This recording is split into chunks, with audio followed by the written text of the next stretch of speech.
rise briefly, first to welcome the Commons Amendment 1. It's very pleasing to see this government, in contrast to the last government, acknowledging that we have nations on these islands who have devolved powers that need to be respected.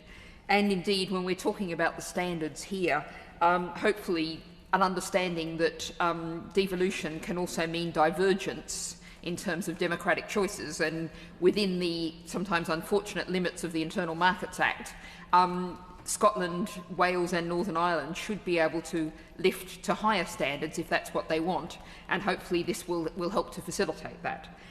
Since I'm on my feet, just a couple of short remarks, having been very heavily involved in this bill.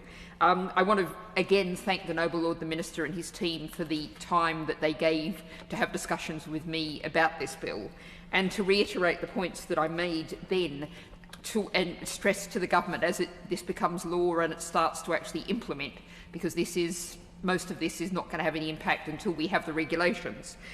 3 points to really, I hope, the government will be keeping in mind.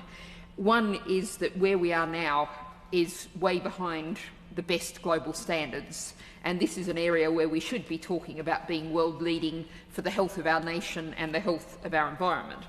Secondly, to acknowledge that we are already on a poisoned planet and in an environment where our water, our soil, our air, and indeed our food and our homes are saturated with far too many chemicals that are damaging to our health, and chemicals and other substances damaging to our health and to, again, environmental health.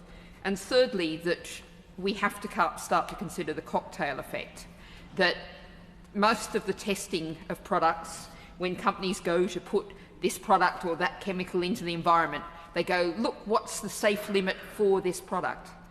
But all of our bodies, our young people, our environment are being exposed to rising levels of microplastics, of pesticides, of PFASs, all of these chemicals and products. And this has to be considered when we consider what's allowed for the future. It's going out into that already poisoned environment.